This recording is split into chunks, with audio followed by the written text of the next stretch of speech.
Let me tell you guys about the time I found out just how much influencers make. A PR agency had accidentally sent me a partnership quotation meant for a content creator whose name was very similar to mine. Before the rational side of my brain could stop me, I took a peek and it was six figures for a row of Instagram posts. Not even a slideshow or a full shoot. Just Instagram posts with their product. They even provided the captions. And before the rational side of my brain could stop me again, I told my closest friends about it.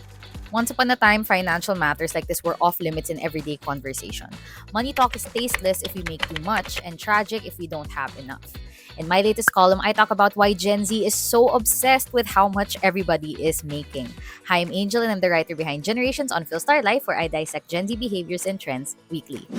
We live in an age of financial transparency. We stalk Glassdoor company salary reviews before our interviews. We watch men on the street ask random strangers how much they rent their apartments for. And we follow the budget breakdowns of young professionals who live alone.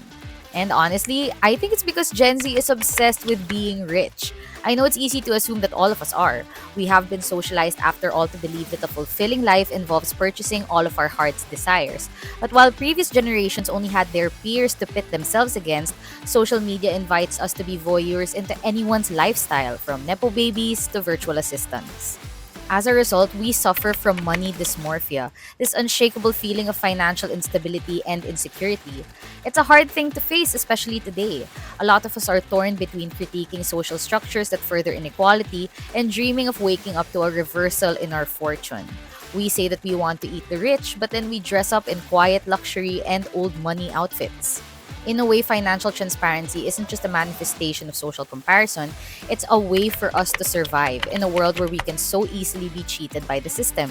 If we see someone who shares our job description but makes more than we do, we are prompted to negotiate with our bosses. If a random stranger with an entry level position travels more than we do, maybe we can afford to follow their investment tips. More importantly, financial transparency makes us feel less alone.